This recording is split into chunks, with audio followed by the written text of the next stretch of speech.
Starting next week, I've decided we'll move in with my parents. This is the new house we've built for that purpose. If you understand, then start with preparations as soon as possible. If you don't like it, you're free to leave. These were the words of my husband, Matthew. Without consulting me, my husband had built a new house. Moreover, he hadn't told me about his plan to move in with his parents either. To my husband, I responded like this: understood. I'll get everything ready. Leave it to me. Oh, you're quite understanding. I'm going on a business trip for a week starting tomorrow, so handle all the moving preparations. Please take special care of my belongings. Matthew flashed a smug grin, but I was smiling inside too. My husband truly is a foolish man. In a week, he would come to the new house with his parents. I'd already made preparations and was waiting in front of the new house. His parents first showed respect to me and began to speak. Faith, thank you for proposing that we live together. We'll be relying on you from now on. We're really happy. We're getting old, but we'll do as much as we can ourselves. I greeted his parents with a smile and guided them inside the house. When I was alone with Matthew, he began to speak. Good job, Faith. Now, start unpacking my stuff first. As I've said before, handle it carefully. He spoke to me as if I were a servant, but I immediately retorted, it's all done.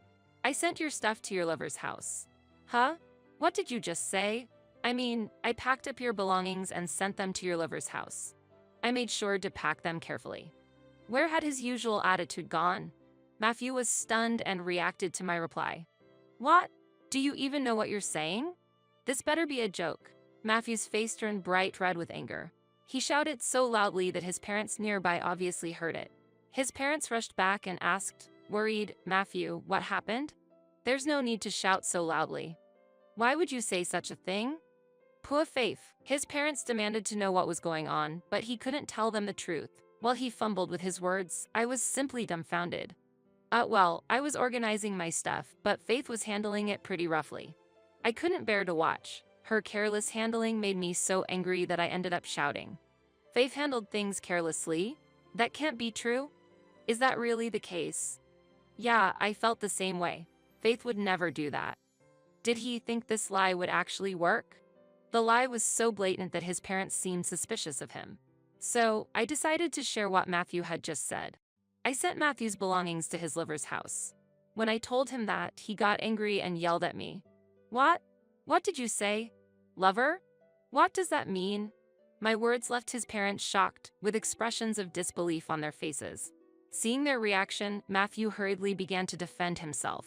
No, it's not like that. Faith must have misunderstood something. There's no way I have a lover. So, are you saying Faith is lying? You are, right? His parents wore mixed expressions, torn between trusting their son and believing me. Mom, Dad, why are you making those faces? There's nothing to worry about. Trust your son's words. Despite their doubtful expressions, Matthew was desperate to persuade them. Well, even if you say so, there's no way Matthew has a lover, right? It was hard for his parents to accept that their own son could be having an affair. Matthew tried to take advantage of this, but I had no intention of leaving it up to him. Even though I felt bad for his parents, I decided to tell them the truth about Matthew. Matthew decided to build a new house and move in with both of you without consulting me. What? What did you just say? When I refused to live with you, he threatened to kick me out of the house. Is that true? What should we do? What were you thinking, Matthew? Mom, calm down. After revealing what Matthew had done, his parents couldn't hide their confusion. And understandably so, because they had believed we had discussed and decided everything together. That's not true, Dad, Mom. Don't be deceived. There's no way I would say something like that. I've never been suspected of anything like this before, right? That's true, but I have absolutely no idea what's going on. Hey, Faith, do you realize how much your meaningless lies are confusing my parents? What are you going to do about it now? Matthew's excuses only added to their confusion as he kept insisting that I was lying. He must have thought his version would hold up without evidence, but I couldn't let that happen. Now was the time to strike back. I had solid, irrefutable proof. Thinking that, I reached into my breast pocket and pulled out my trump card. Matthew, do you know what this is? Huh? What's that? I don't know. This is a voice recorder. It contains evidence proving I'm not lying. Shall we listen to it? Wait, hold on a second. Matthew tried to interrupt in a panic, but it was too late. Ignoring his protests, I played the recording. The recording contained what my husband had told me a week ago. Starting next week, I've decided we'll move in with my parents. This is the new house we've built for that purpose. If you understand, then start with preparations as soon as possible.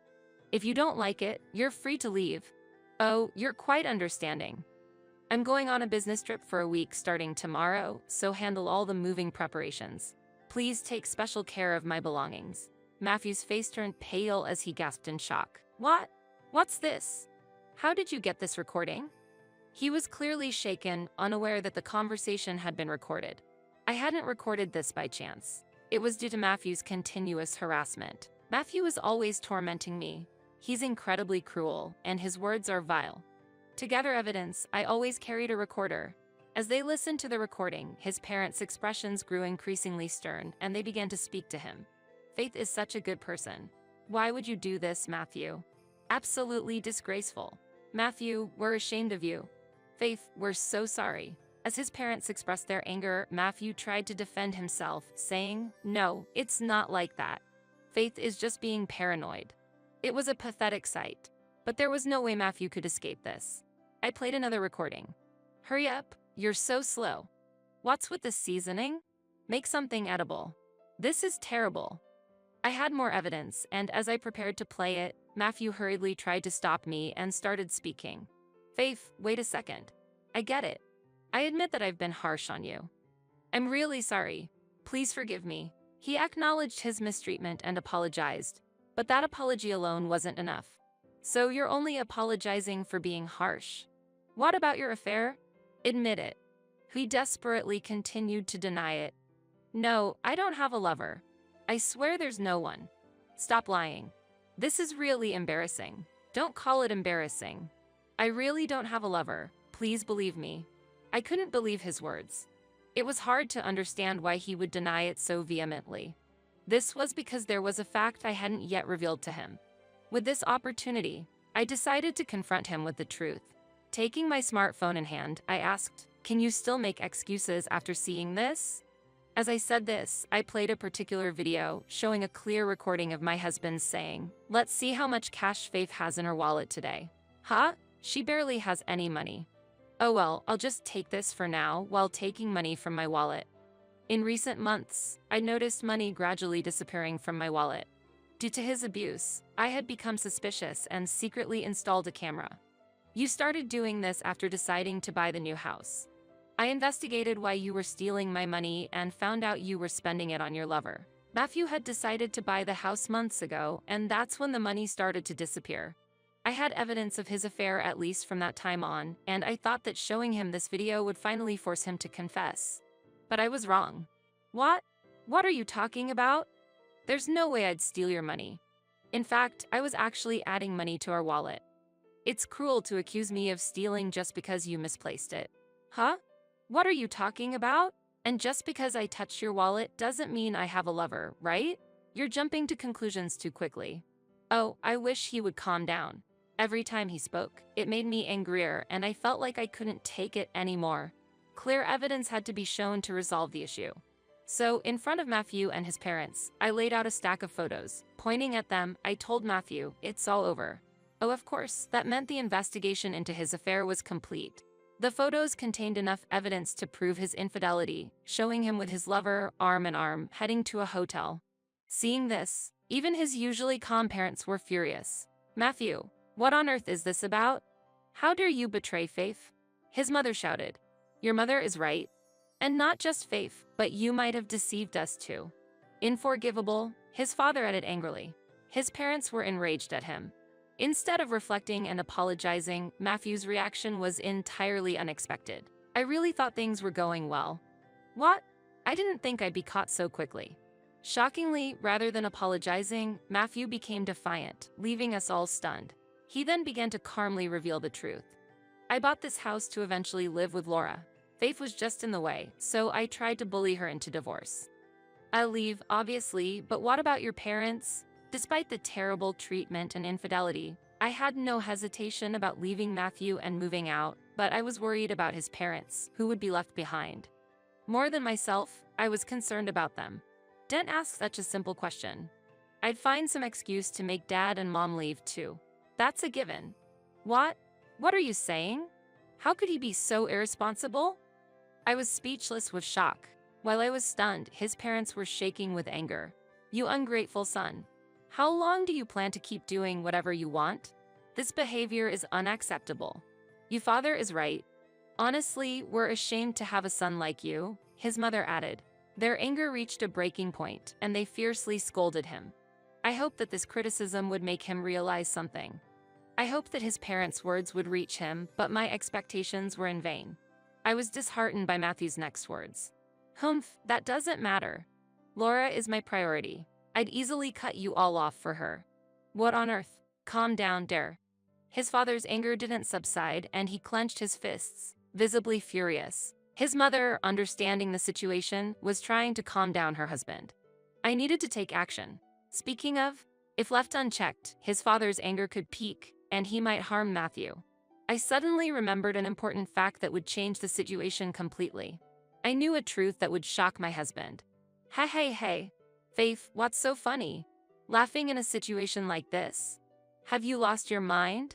Worried looks from my mother-in-law and a mocking gaze from Matthew crossed as I couldn't stop laughing. I assured my mother-in-law with a glance that there was no need to worry before addressing my husband. Matthew, I really want to know what's going on in your mind. How delusional can you be? What? Stop mocking me. What do you mean by that? Truth is, I've already spoken with Laura. What? He certainly didn't expect this. My investigation hadn't stopped at merely uncovering his affair. I'd also contacted Laura. I knew her true nature, which Matthew clearly didn't understand yet. You still haven't realized that Laura has been deceiving you, have you? I've been deceived? Don't be ridiculous. Come up with a better excuse. His response was just as expected. But solving the problem immediately didn't seem like much fun. Not only I, but his parents were also backed into a corner by him. Ending it quickly would be unsatisfying. Matthew, to Laura, you're just a cash machine. What are you talking about? Don't get carried away. Laura isn't that kind of person. Stop joking around. If Laura doesn't want to live in this house, then what was the point of you buying it? Shut up. There's no way you understand Laura. I wonder how well did my husband actually understand his lover's true intentions? That should be enough. It was clear that explaining things further would be futile. So I took out something from my bag and showed it to him. Matthew, can you still say the same thing after seeing this? How? What's this? I showed him a bank statement and a photo. Seeing them, he was shocked into silence. Do you understand what this evidence means? The photos showed Laura entering a high-rise apartment with a man Matthew didn't know. He was utterly speechless as he looked at the evidence. His face turned pale, and his eyes were blank as if he couldn't see anything. The bank statement clearly showed a transfer of several $1,000s from Laura to my account. Why was Laura transferring money to you? And why is there a photo of her entering a high-rise apartment with a man she doesn't know? Since I knew about her affair with you, she paid me compensation. Does that make things clear?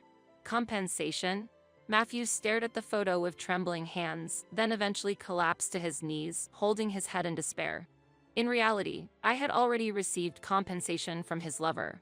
Laura and the man were entering the high-rise apartment together because he was Laura's true lover. She had already moved into that apartment. No way, I can't believe it. Faith, where did you send my belongings to? I told you. I sent them to where Laura lives. Does that mean this high-rise apartment? That's right. You understand now. Matthew suddenly turned pale and looked at me, asking, What? How did you manage to send them there? Where did you get the address? Laura boasted about it herself and accidentally revealed the address. Hearing this, Matthew finally realized he had been deceived by his lover. He fell to his knees, lost all strength, and buried his head in his hands. Oh, what have I done? It was too late for regrets. The evidence I presented made it clear that Matthew had been nothing more than a cash cow. Unlike Matthew, Laura felt no love for him, which deeply hurt him. His mind was in chaos, spinning in circles. For the final touch, I told the already devastated Matthew one last thing. If you're going to deceive others, be prepared to be deceived yourself. No way. I couldn't forgive my husband for deceiving not just me, but also his parents. Besides his affair with Laura, his dishonest attitude had confused and hurt the entire family. Seeing his despair at my words gave me a small sense of satisfaction. Judging by his expression, he had lost the will to argue. With that, I felt there was no longer any reason for me to stay. So I turned to his parents and said, "Father-in-law, mother-in-law, let's leave Matthew and go on our way." "Yes, let's go." His mother smiled and nodded at me, and his father did the same quietly. Leaving my husband slumped over in defeat, I left with his parents. From then on, Matthew lived alone in the new house and endured days of hell. He tried to contact me many times, but each time his fingers hesitated before dialing, and he couldn't even leave a message on the answering machine.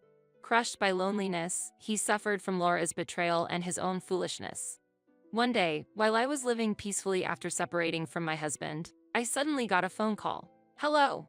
What do you want now?" "What do I want? Don't mess with me. Because of you, my life is ruined." "What are you talking about? You brought this on yourself." "Shut up. If you hadn't sent my stuff to Laura's man's apartment, none of this would have happened." "What happened?" It seemed that the luggage had indeed reached the apartment of Laura's lover. Once it was delivered, the man quickly learned about Matthew's existence and immediately took action. "Because of you, Laura's man and her stormed into my house, causing havoc." He was furious and went on a rampage, for crying out loud. "Don't you think you have no right to be angry at him?" "Shut up. And I'm sick of Laura too." "What's wrong?" "If Laura broke up with that man, maybe she'd live with you. Wouldn't that be convenient?" I said it sarcastically, but it seemed there was something I wasn't yet aware of. "There's no way that's happening. Laura had not just me and that guy, but several other lovers too." "What? Really?" "The guy she was living with got suspicious and had her investigated by a detective agency. That's how he found out Laura's true nature. So that's what happened." I recalled how Laura used to boast so much about living in that high-rise apartment with her man, only to betray him too. It was truly astonishing, remembering her flamboyant lifestyle and how she flaunted the man in the high-rise apartment as if he were her property. I almost couldn't help but laugh. Still, seeing my husband being manipulated by such a woman made me feel incredibly sorry for him. What happened to the mistress afterward was none of my concern, but my husband went on and on about her. Laura ended up getting dumped by all the men. After that, she repeatedly started coming to my house as if nothing had happened. It's a real pain in the butt, to be honest. "What's wrong?" "If she's no longer seeing anyone else, maybe she's turned over a new leaf and will finally treat you well." "There's no way. It's obvious she only cares about my money, and I'm not going to be used by her anymore. Please, Faith, help me." For a moment, I felt a pang of pity for my husband, who had been shouting angrily just moments before but was now weakly pleading for my help. But that feeling quickly vanished. He might have been worn out physically and mentally from Laura's clinginess, but there was no way I would listen to his pleas. "It's no longer my concern, so take care of it yourself. This conversation is over. Goodbye." "Hey, wait a minute." He seemed like he had more to say, but I hung up, feeling it was pointless to continue talking. He might call back or send a message, but I didn't care. He had sown the seeds and now had to take responsibility for his actions. A few days later, I wanted to express my gratitude to my supportive in-laws, so I invited them to a cafe for a chat. "I'm sorry for the trouble I caused, and thank you so much for standing by me." Hearing this, they began speaking kindly to me. "Oh, not at all. We're really sorry about our foolish son." "Indeed. Faith, you must have had it the hardest, but you held on well. You did great." Hearing their words and seeing their gentle expressions, I almost shed a tear. Then they continued with even warmer words. "Faith, you can think of us as your real parents. What? If there's anything you need, just let us know. We're always here to help you." Thanks to both of you. Thank you so much. It meant a lot to know they cared about me so deeply. "I will also protect you no matter what." Though it was unfortunate that my husband had betrayed me, I was grateful to have met such kind in-laws. Looking at their faces, I felt a warmth in my chest that words couldn't describe. "Faith, you might face difficult times ahead, but we'll always be here for you." "Thank you." Hearing that is reassuring. To repay my supportive in-laws, I vowed to embark on a new, positive chapter in my life. What challenges would lie ahead? Whatever difficulties came my way, I believed I could overcome them one by one. I look forward to your continued support. With that vow in my heart, I took my first step toward finding happiness.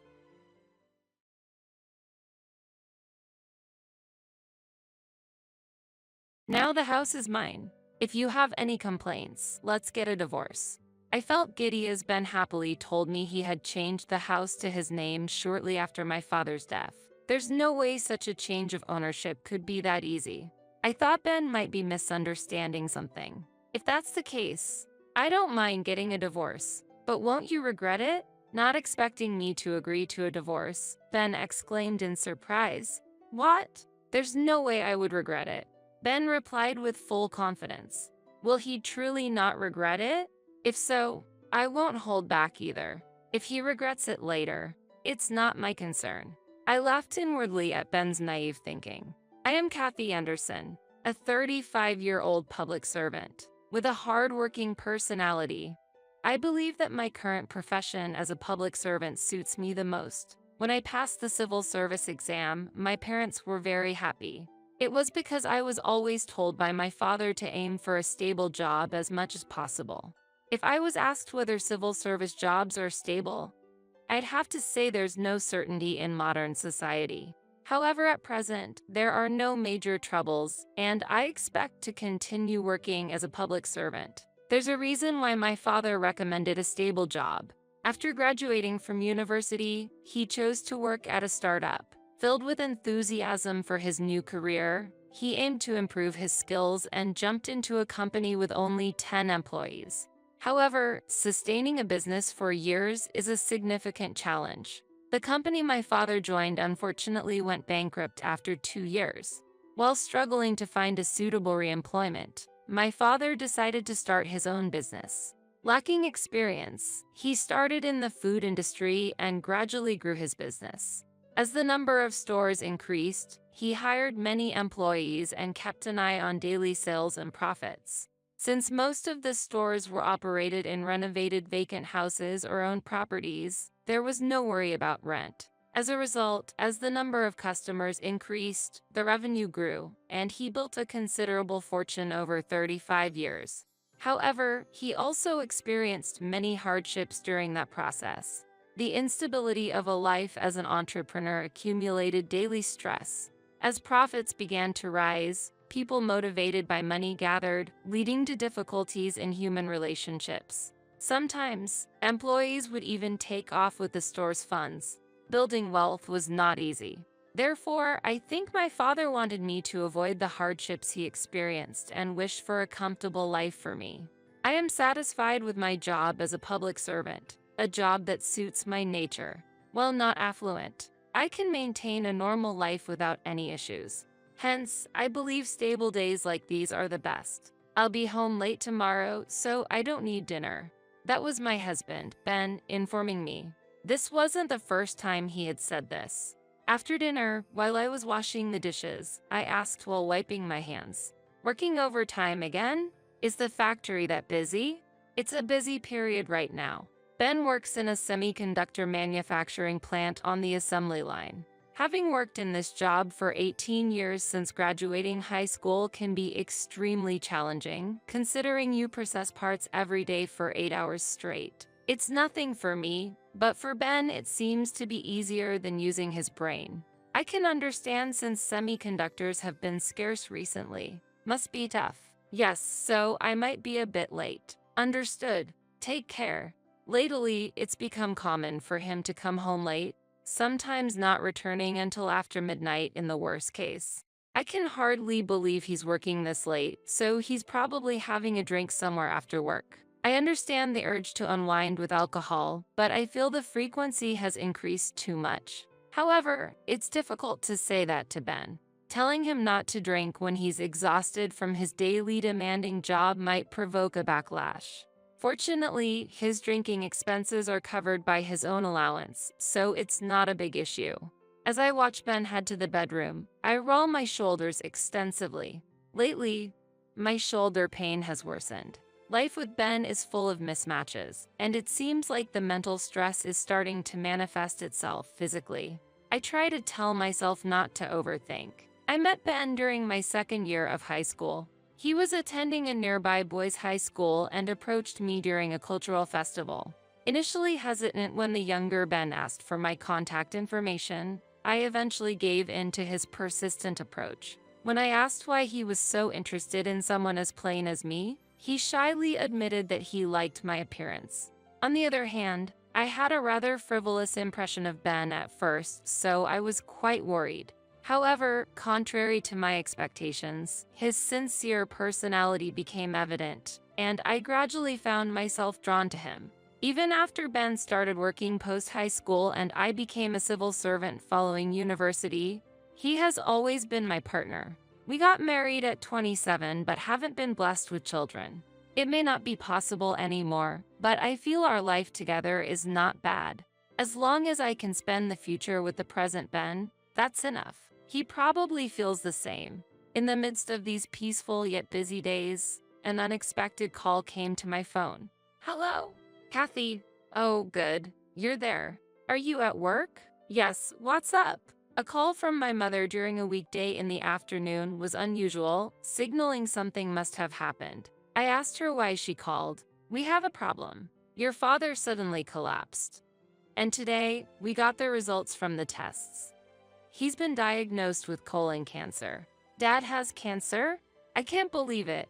The word cancer from my mother left me shocked. We've never had cancer in our family before. But it's true that my father, being a business owner, had neglected his health checkups. So, it's not surprising that the disease was discovered late. I'm telling the truth. And it seems to be quite advanced. That's terrible. But aren't there advanced treatments for cancer these days? Unfortunately, in his case, they said he only has a few months left. A few months? That's unbelievable. It was an unbearable reality.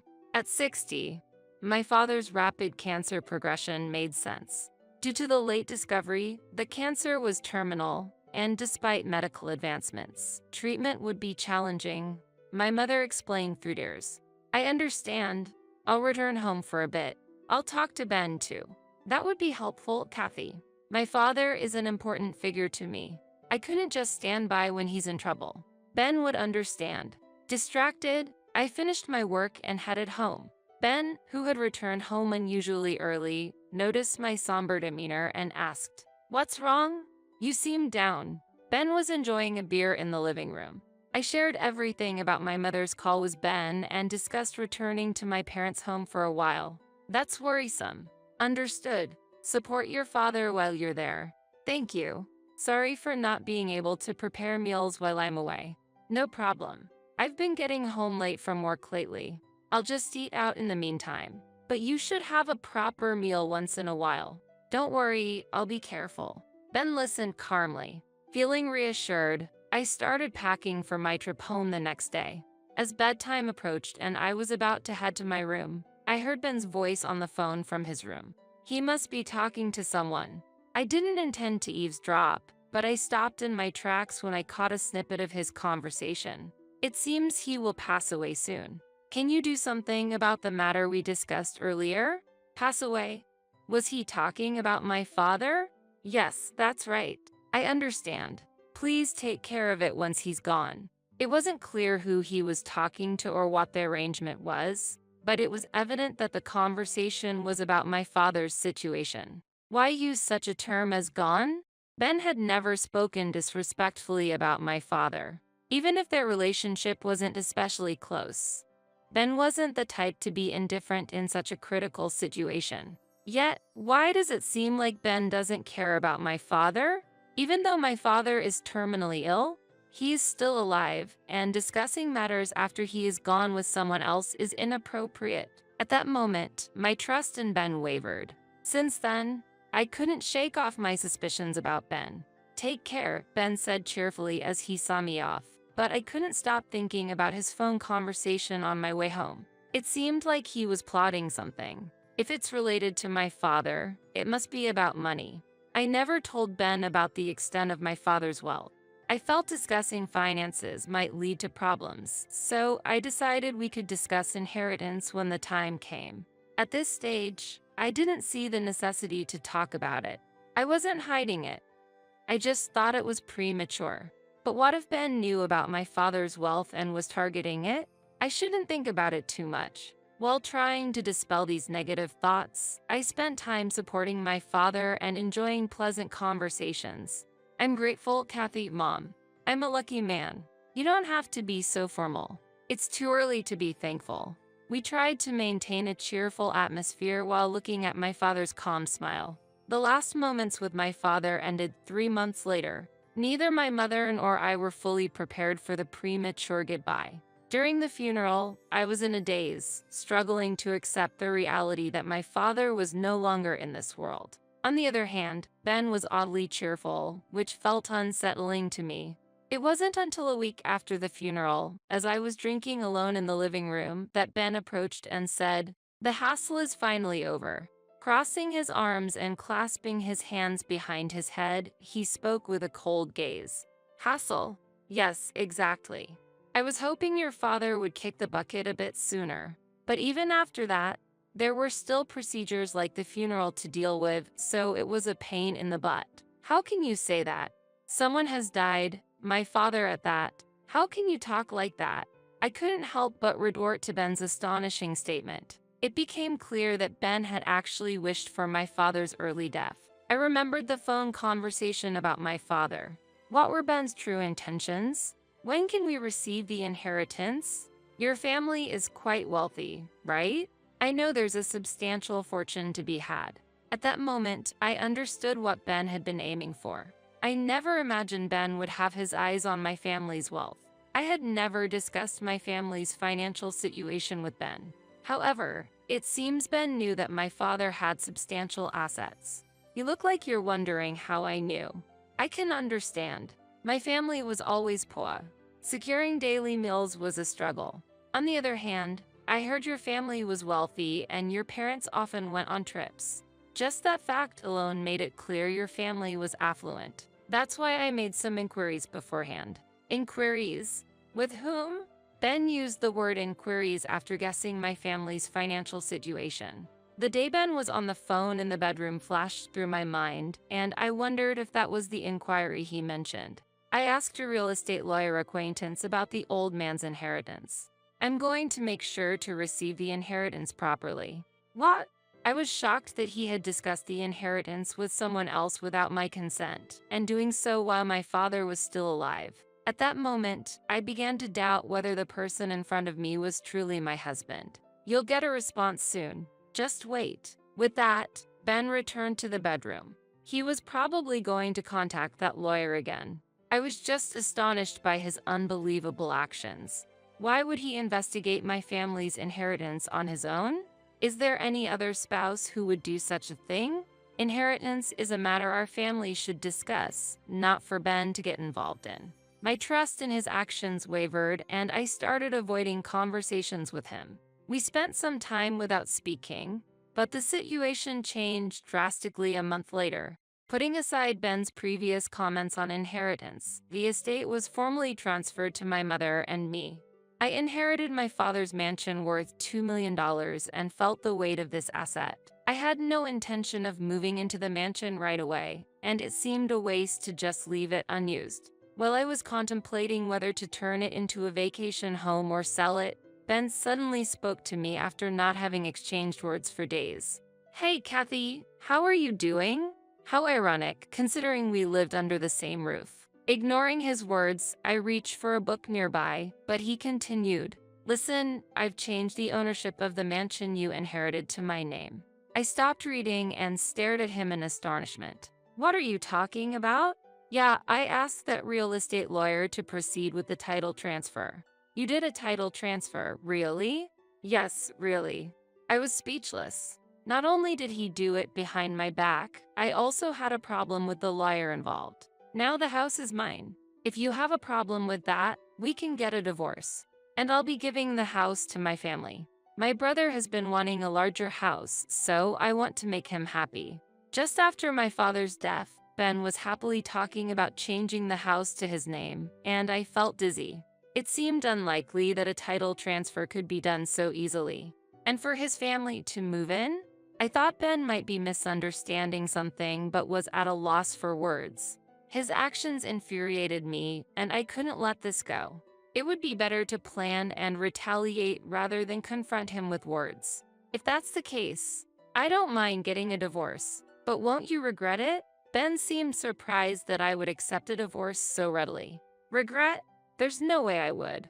Ben replied with full confidence. Will he truly not regret it? If so, I won't hold back either. If he regrets it later, that's his problem. I smirked inwardly at Ben's naivety. I decided to use every means possible to gather information about Ben's personal life. I decided to take a vacation and inspect Ben's room while he was at work. Ben's room was a mess, with various items scattered all over the floor. There, I found something and quietly slipped it into my pocket.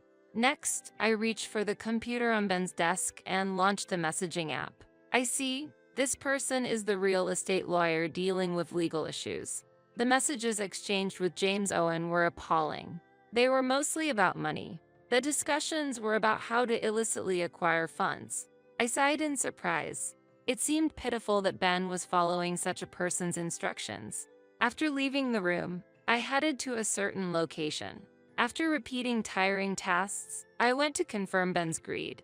The deeper I investigated, the more I realized what kind of person I've actually been living with. That sent a chill down my spine.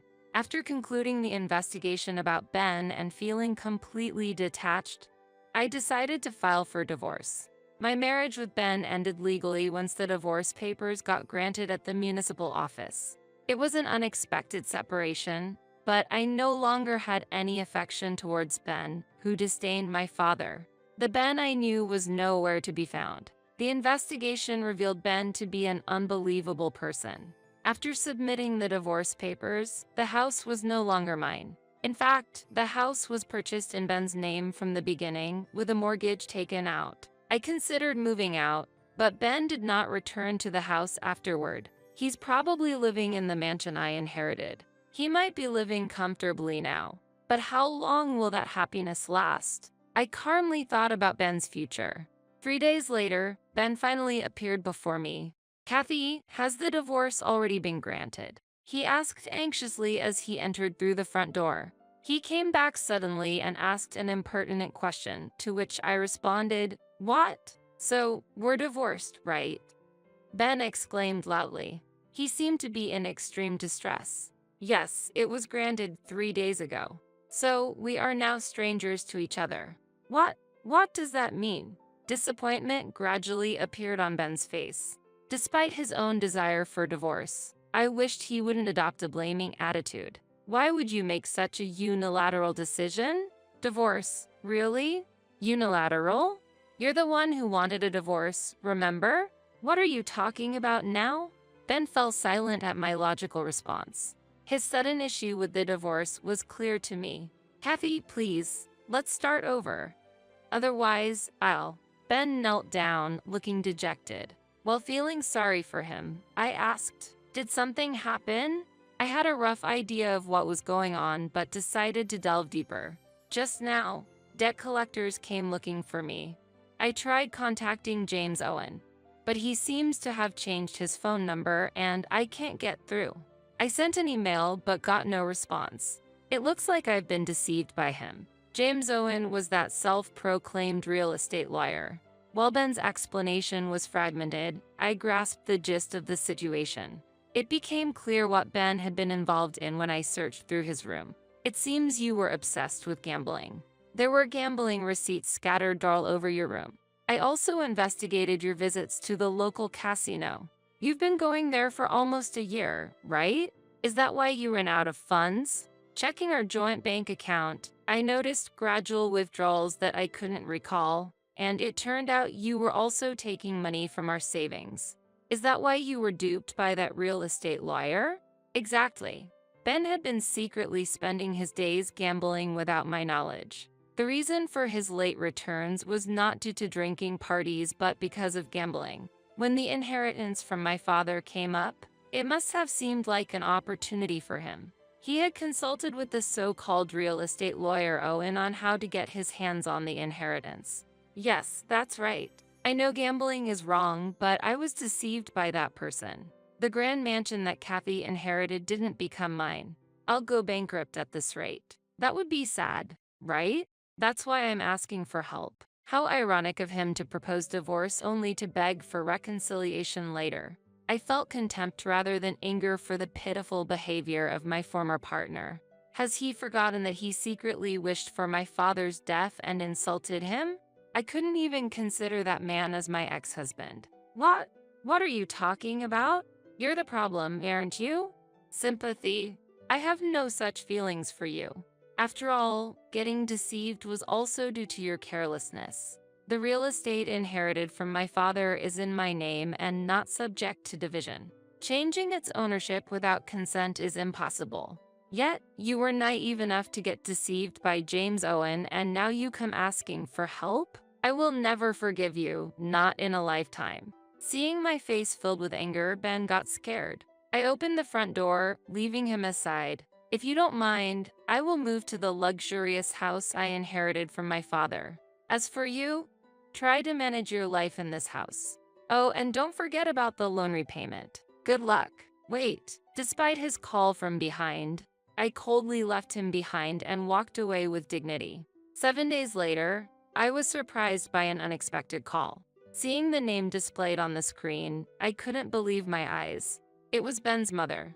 I answered the phone, anxious that she might criticize me for the divorce. However, the words I heard were completely unexpected and surprising. Kathy, I'm truly sorry. My son seems to have committed something unforgivable towards you. I'm honestly at a loss for words on how to apologize. Her voice was filled with deep regret and apology. I responded with some confusion. No, there's no need for an apology. Please don't worry about it. But she didn't accept my words. No, I can't just leave things as they are.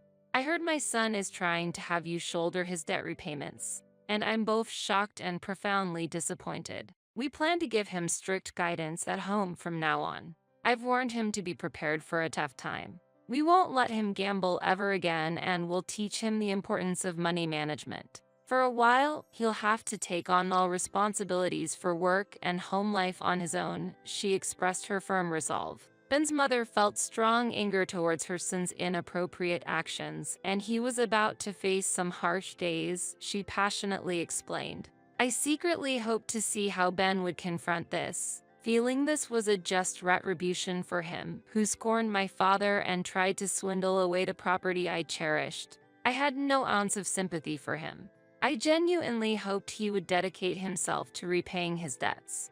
And as planned, I moved to the magnificent mansion I inherited from my father. This new home, furnished and requiring no additional purchases, filled me with a profound sense of satisfaction for the new life ahead. Although I left behind clothes and other small items at the old house, the excitement for the liberating life ahead made me unstoppable. The new residence was spacious, an extravagance for one person. Currently, I'm not keen on remarrying. However, if fate smiles at me and I meet a soulmate again, I'll invite that special person to this expansive living space. Imagining the expression on the future spouse's face as they enter this house brought a smile to mine.